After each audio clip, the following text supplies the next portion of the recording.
শুনতে পাচ্ছ আমাকে? দরজাটা খোলো প্লিজ। এই চাবিটা আমি দিয়েই চলে আসবো। ওরা বেরিয়ে গেছে এখান থেকে। তোমার সাথে যেই লোকটা ছিল তার পকেট থেকে পড়েছে। নাও ধরো ধরো। ওটা দুর্গা ছিল। বীর মুখার্জি জিন্দাবাদ জিন্দাবাদ জিন্দাবাদ। চাইনাদার খুনের বিচার চাই, বিচার চাই, বিচার চাই, বিচার চাই। বীর মুখার্জি জিন্দাবাদ জিন্দাবাদ জিন্দাবাদ। চাইনাদার খুনের শাস্তি চাই, শাস্তি চাই, শাস্তি চাই, শাস্তি চাই। চাইনাদার খুনের শাস্তি চাই, শাস্তি চাই, শাস্তি চাই, শাস্তি চাই। বীর মুখার্জি জিন্দাবাদ জিন্দাবাদ জিন্দাবাদ জিন্দাবাদ। চাইনাদার খুনের শাস্তি চাই, শাস্তি চাই। এসব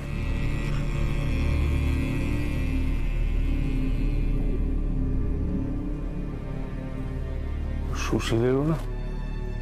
আমিও আসতাম না, কিন্তু ভাবলাম ব্যাপারটা সেই শক্তি আমিও দেখে যাই। ভালো করেছে। তবে মিহির তোমাকে যা বলেছে সেটা ও মনের কথা নয় দুজন।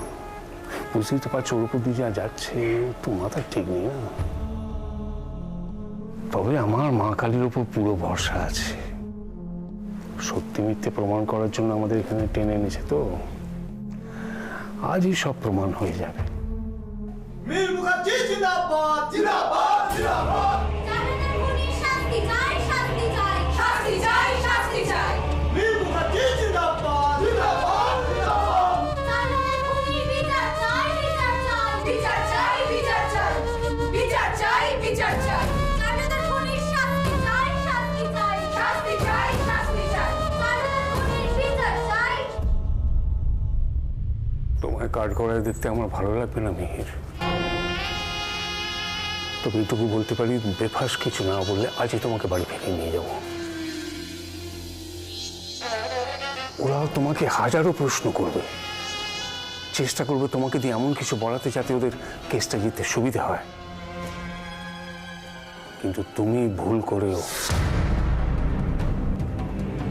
যে প্রমাণগুলোর জোরে ওরা কেসটা রিওপেন করেছে, একটা কথাই বলবে, সবগুলো মিথ্যে।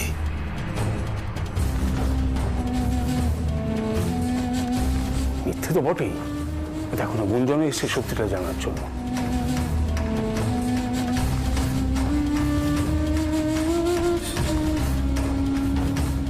যা বললাম সেটা মাথায় রেখো। মনে রেখো তুমি আমার অভিরূপ মুখার্জির ছেলে। চাইলে তোমার বাবা আকাশের চাঁদকেও টেনে মাটিতে নামাতে পারে। ভয় পেও না মিহির। আপনাদের কথা শেষ হলে প্লিজ আমাদের কাজটা এগিয়ে নিয়ে যেতে দিন, প্লিজ।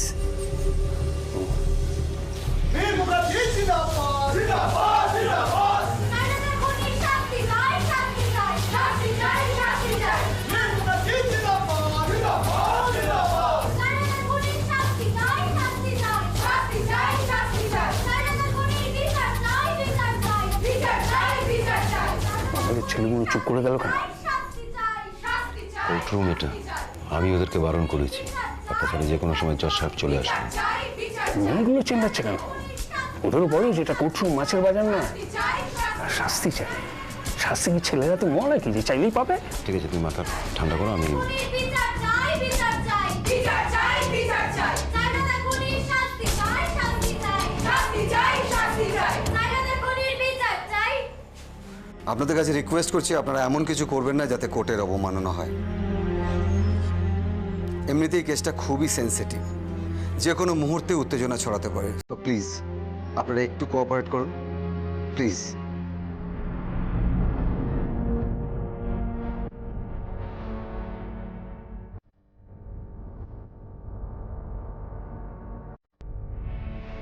বসুন।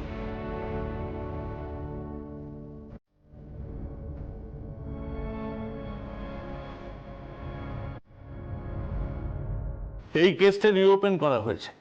কেন এটা করা হলো এবং কেসের সংক্ষিপ্ত বিবরণ মহামান্য আদালতে জানানো হোক। শ্রীমতী চারুলতা মুখার্জি মন্ত্রী অভিরূপ মুখার্জির বড় ছেলে, মিহির মুখার্জির স্ত্রী। যাকে ওনাদের বাসভবনেই একটা অনুষ্ঠানের দিন ছাদ থেকে ঠেলে ফেলে খুন করা হয়। খুনি শুভময় হাতে নাতে ধরা পড়ে এবং পরে স্বীকার করে সেই খুন করেছে চারুলতাকে। কিন্তু মৃতার বোন দুর্গা চক্রবর্তী এমন কিছুই প্রমাণ জোগাড় করেন যার ভিত্তিতে শুভময় নয়, সন্দেহ করা হচ্ছে চারুলতা দেবীকে খুন করেছেন ওনারই স্বামী মিহির মুখার্জি নিজেই। একজন নির্দোষকে মুক্তি দেওয়া এবং আসল দোষীর শাস্তির জন্যেই এই কেস নতুন করে মহামান্য আদালতের সামনে আনা হয়েছে। বাদী বিবাদী পক্ষের বক্তব্য শোনার আগে এই ঘটনার সঙ্গে জড়িত এবং সাজাপ্রাপ্ত শুভময়ের বক্তব্য আদালত শুনতে চায়।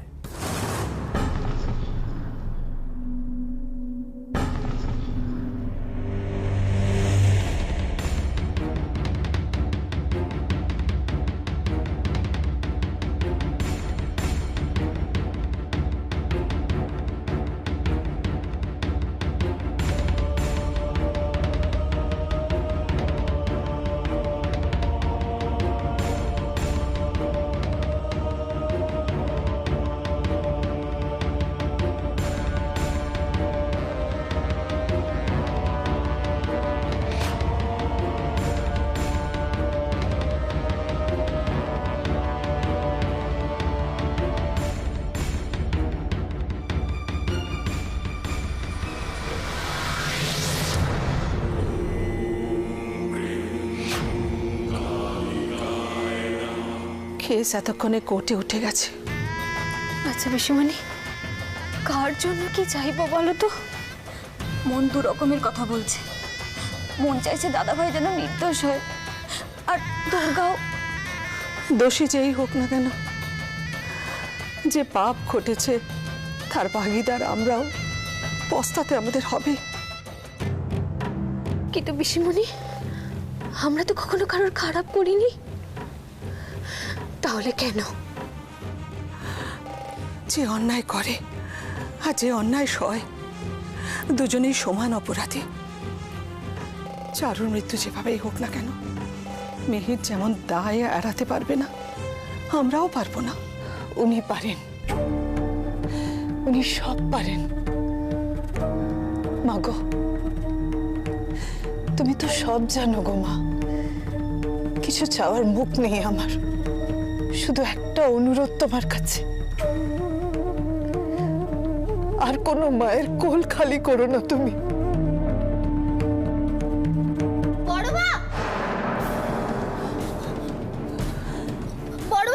ছোটদা ভাই ঘরে নেই। কি এই অবস্থায় ছোট খোকা কোথায়? তুমি চেষ্টা করলেও থামাতে পারবে না মন্দিরা। আমি জানতাম অনি আজ কোর্টে যাবেই, আমি জানতাম। আমি যা বলবো সত্যি বলবো, সত্যি ছাড়া মিথ্যে বলবো না।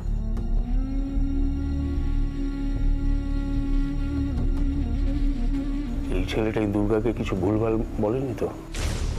ও নিজের মুখে সব দোষ স্বীকার করেছে। এখন অন্য কথা বললেও আদালতকে বিশ্বাস করানোটা চাপের আছে। তবে একটা কোনো খেলা তো আছেই এর মধ্যে। যাই হোক, দুর্গার এখন খোঁজ পাওনি, তাই তো? আমার ছেলেরা খোঁজ করছে, এতক্ষণে হয়তো ছদ্মবেশটা পাল্টেও ফেলেছে। এখানে যেন কোনোভাবে ঢুকতে না পারে সেটা দেখো। চারুলতা মুখার্জিকে খুন করার অভিযোগে গ্রেপ্তার হয়েছিলেন আপনি, পরে সে দায় আপনি স্বীকারও করেছেন, কিন্তু এখন অভিযোগটা উঠছে অন্য আরেকজনের দিকে। তাহলে কি সেই সময় আপনি আদালতকে মিথ্যে কথা বলেছিলেন? আমি তখন মিথ্যে বলতে বাধ্য হয়েছিলাম।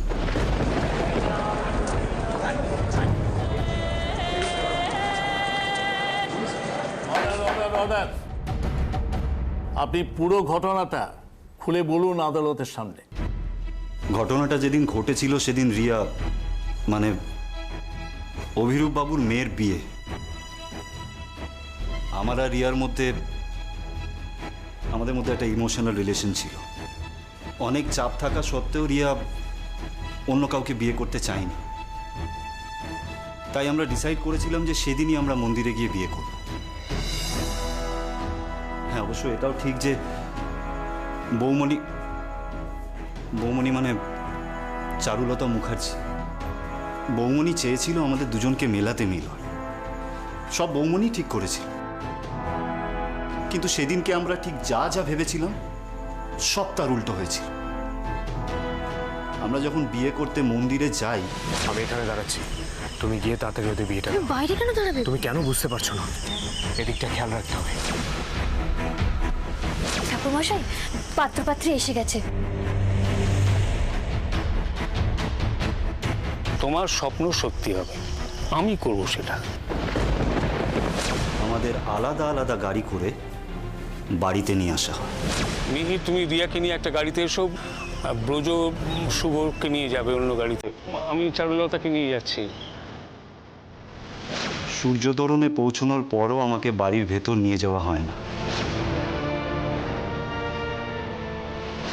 বাগানে অপেক্ষা করতে করতে হঠাৎই আমি জানতে পারি যে বাড়ির ভেতরে রিয়ার বিয়ে হয়ে যাচ্ছে। আর এখান থেকেই ওর মিথ্যে শুরু। মাঝখানে কথা বলার জন্য আমি আদালতের কাছে ক্ষমা চাইছি, কিন্তু ওকে কথা বলতে দিলে ক্রমাগত মিথ্যা কথা বলে আদালতের সময় নষ্ট করবে। আর এইটা করবে তার কারণ হচ্ছে এই কেস থেকে বেরোনোর একটা রাস্তা তৈরি হয়েছে, সেটা হচ্ছে এই কেসটা রিওপেন করাই। মিলট, সত্যি কথাটা আমার অনেকদিন আগেই সাহস করে বলা উচিত ছিল। বাহ বাহ বাহ বাহ, ঠিক আছে, এখন বলুন চারুলতাকে আপনি হত্যা করলেন কেন? আমি বৌমনিকে হত্যা করিনি মিলট। আমি কেন বৌমনিকে হত্যা করব? যে মানুষটার জন্য আমি রিয়াকে ফিরে রিয়াকে ভালোবাসার কথা উনি বলছেন, সেই রিয়া কিন্তু ফিরে এসে বিয়ের পিঁড়িতে বসে পড়েছে।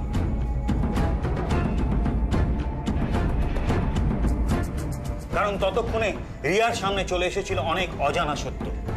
সে জানতে পেরেছিল যাকে ও নিজের থেকে বেশি ভালোবাসে, নিজের প্রাণের থেকে বেশি ভালোবাসে, সে এমন একজনের সঙ্গে জড়িয়ে গেছে যাকে ও ভীষণভাবে বিশ্বাস করেছিল।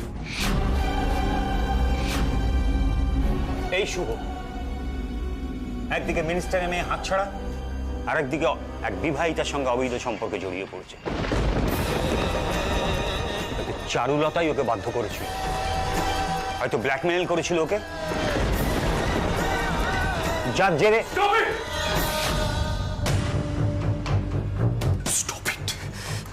Stop this nonsense!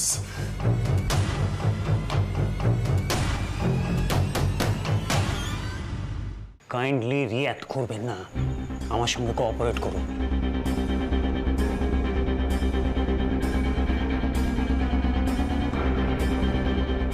Your honour, এটা সিম্পল একটা ত্রিকোণ প্রেমের কাহিনী, যেখানে হয়তো একজনকে এভাবেই চলে যেতে হয়। আপনার হয়তোগুলো তো সব আন্দাজ,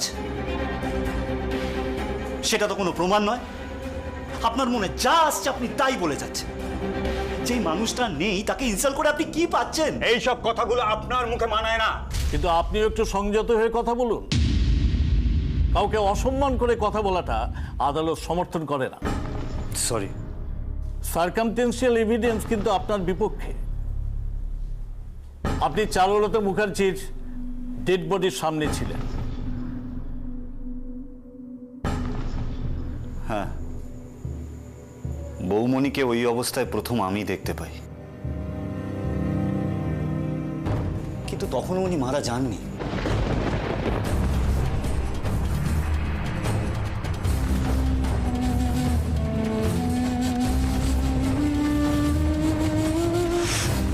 এখন মনে হয় আমাকে বাগানে ওই জায়গায় দাঁড় করিয়ে রাখার কারণই ছিল ওই ঘটনাটা ঘটবে বলে। আমি অনেকক্ষণ ওখানে অপেক্ষা করি, তারপর যখন কাউকে দেখতে পাই না তখন আমি এগিয়ে যাই। আর বৌমনি, বৌমনি, বিশ্বাস আমি অ্যাম্বুলেন্স কল করি, কিন্তু বৌমনি তখন এতটাই ক্রিটিক্যাল কন্ডিশনে ছিল যে দুটো কথা বলা ছাড়া আর আমার সেই মুহূর্তে টেনশনে মাথা থেকে সব কিছু বেরিয়ে গিয়েছিল, কিছু মনে পড়ছিল না।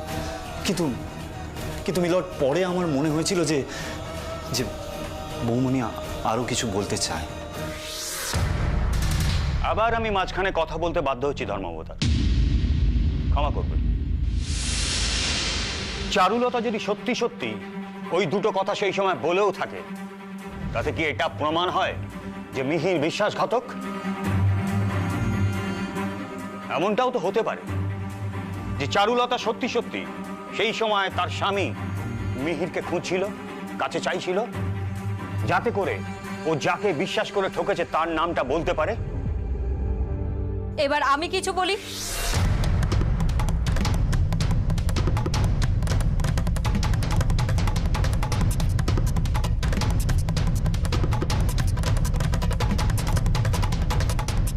আমি তোমাকে বলেছিলাম ব্রজু, ও যেন কোনোভাবেই এখানে।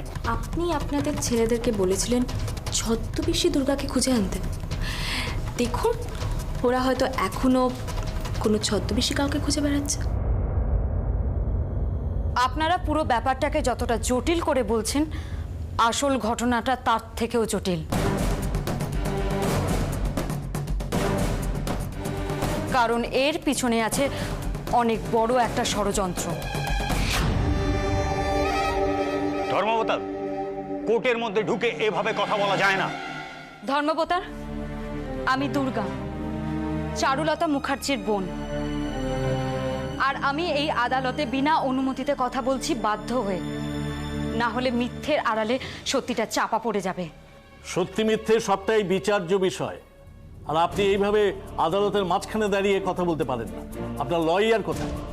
ধর্মাবতার, আমার মতো সব হারানো একজন সাধারণ মেয়ের পক্ষে লয়ার নিয়ে মন্ত্রীমশাইয়ের বিরুদ্ধে কেস লড়া অসম্ভব। তাই আপনি যদি অনুমতি দেন, আমার দিদিয়ার কেসের দায়িত্ব আমি নিতে পারি।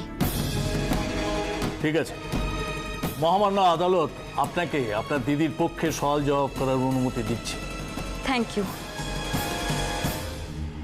এই যে সুন্দর চেহারার মানুষটা, এই ভালো সুন্দর চেহারার পেছনে লুকিয়ে আছে একটা মারাত্মক শয়তান, আমার দিদিয়ার বলা সেই বিশ্বাসঘাতক।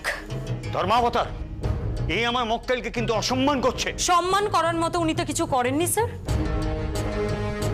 আমার দিদিয়াকে ভালোবাসার জালে জড়িয়ে তারপর। এটা ঠিক হচ্ছে না ধর্মাবতার।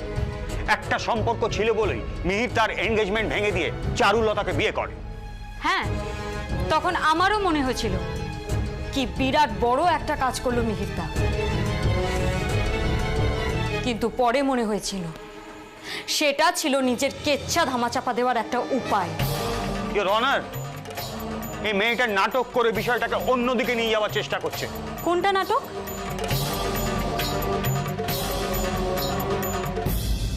ব্যক্তিগত ডায়েরিতে কেউ কোনোদিনও নাটক লেখে না, লেখে মনের কথা, যেটা সে অন্য কাউকে বলতে পারে না। মাই লর্ড, এটা আমার দিদিয়ার ডায়েরি, যেখানে ও ওর দোটানার কথা লিখে গেছে পাতার পর পাতা।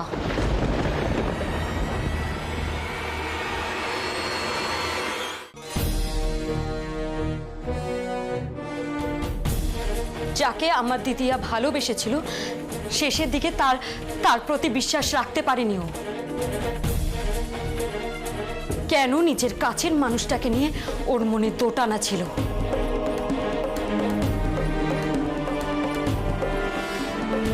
মিলর্ড, এই প্রসঙ্গে আমি একটা কথা বলতে চাই। আমার আর রিয়ার সম্পর্কের ব্যাপারটা বৌমনি একমাত্র মিহিরদাকে বলেছিল, আর মিহিরদা সেই কথাটা ওর বাবাকে বলে দিয়েছিল। হ্যাঁ, বলেছিলাম সেটা তোমাদের সবার ভালোর জন্য। তাতে কি ভালো হয়েছে মিহিরদা? আমার দিদিয়াকে খুন হতে হয়েছে, আর ও যখন খুন হয়েছিল ওর সাথে আরো একজন ছিল, আরো একজন। সেটা তোমরা কেউই মেনে নিতে পারোনি।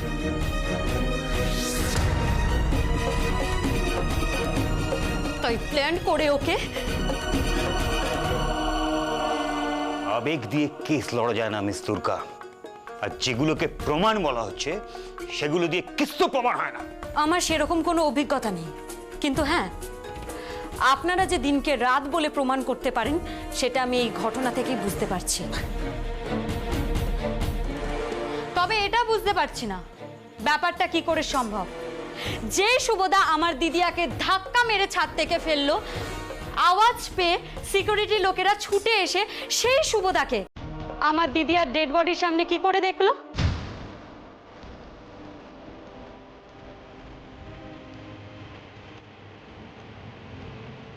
অত কম সময় ওখানে পৌঁছানো শুধুমাত্র লাভ দিয়েই সম্ভব, তাই না? আর সেরকমই যদি হয় তাহলে তো শুভদার মারা যাওয়ার কথা, কিংবা হাত পা ভেঙে বিছানায় পড়ে থাকার কথা। কোথায়? শুভদার গায়ে তো এক ফোঁটা আঁচল লাগেনি। ওর গায়ে রক্ত লেগেছিল, ওর জামা কাপড় সিজ করা আছে। ধাক্কা দিয়ে ঠেলে খুন করলে কি হাতে জামায় রক্ত লেগে থাকে স্যার?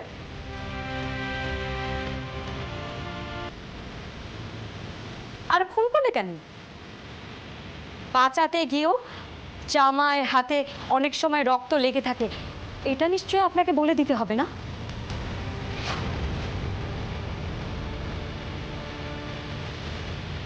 ধর্মাবতার, এই কেসে শুভদাকে ফাঁসানো হয়েছে শুধুমাত্র মিহির মুখার্জিকে বাঁচানোর জন্য। আমি অনেকটা সময় নিয়ে প্রমাণ জোগাড় করেছি যাতে আসল অপরাধীর শাস্তির ব্যবস্থা করতে পারি।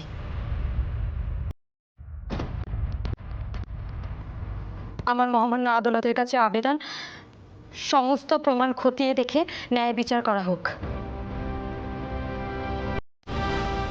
আর অন্যায় যদি প্রমাণ হয় তাহলে আমার অন্তঃসত্ত্বা দিদিয়াকে খুন করার অভিযোগে এই মিহির মুখার্জিকে ফাঁসিতে ঝোলানো হোক। ব্যাস ব্যাস, আর কিছু দেখা দরকার নেই। আমি স্বীকার করছি, আমি খুন করেছি। আমি খুন করেছি আমার চারুকে।